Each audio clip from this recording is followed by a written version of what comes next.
আসসালামু আলাইকুম। আমি ইস্পাত হবিগঞ্জ থেকে বলছি। কাছে এবং দূরে, দেশ এবং দেশের বাহিরে যে যেখান থেকে আমার আজকে ব্লগ ভিডিওটা দেখছেন, আশা করি আল্লাহর অশেষ মেহেরবানিতে সকলে ভালো আছেন। আলহামদুলিল্লাহ, আমিও ভালো আছি। নতুন একটা দিনে নতুন আরো একটা ব্লগ নিয়ে আপনাদের মাঝে হাজির হয়ে গেলাম। আশা করি আজকের ব্লগ ভিডিওটা আপনাদের কাছে কোনো না কোনো অংশ ভালো লেগে যাবে। সবাই স্কিপ না করে আমার সাথেই থাকুন। ধন্যবাদ।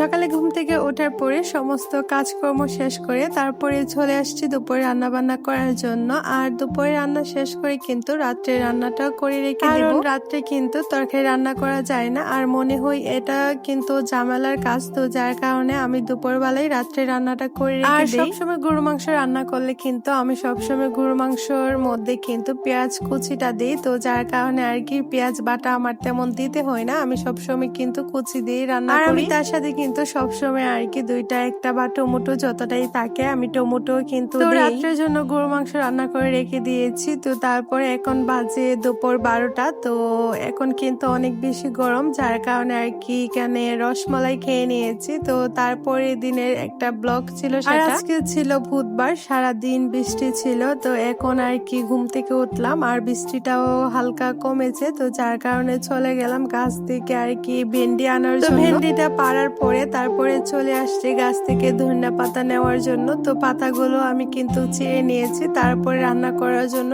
সবকিছু কেটে বেটে নিয়েছি। আর অনেকের মনে কিন্তু প্রশ্ন জাগতে পারে যে এখন কিসের রোজা আর কিসের রোজা রাখছে। আসলে এখন কিন্তু মহরম মাস, তো যার কারণে এই মাসের রোজা কিন্তু অনেক মানুষের আর বিশেষভাবে কিন্তু মুরব্বীরা অনেক বেশি এই রোজাটা পালন করে। তো যার কারণে আমার শাশুড়িও কিন্তু তাদের মধ্যে একজন, যার কারণে শাশুড়ির জন্য ইফতারি রেডি করে নুডলস রান্নাটা শেষ করে তারপরে শাশুড়ির জন্য একটা ডিম সিদ্ধ করে নিয়েছি। তারপরে শ্বশুরের বাজার থেকে অনেক কিছু বাজার করে নিয়ে আসছে, আর কিছু আমি গোছগাছ করে নিচ্ছি। অন্য পাশে কিন্তু আমার শাশুড়িও গোছগাছ করে নিচ্ছে। প্রথমে আম নিয়ে আসা হয়েছিল, তো আমগুলো গোছগাছ করে রেখেছি। তারপরে ডিম, তারপর লটকন, আরো অনেক কিছু এনেছে, কিন্তু সেগুলো আর দেখানো হলো না, কারণ সেগুলো আমার শাশুড়ি গোছগাছ করে রেখে দিয়েছে। আর এটাই ছিল আজকে আমার শাশুড়ির প্রথম রোজার প্রথম ইফতারি। তো এখানে মোটামুটি সবকিছু আর কি যেগুলো ছিল সবকিছু কেটে দিয়েছি। তারপরে দুপুরে আমি আবার লটকন মাখা খেতে কিন্তু অনেক বেশি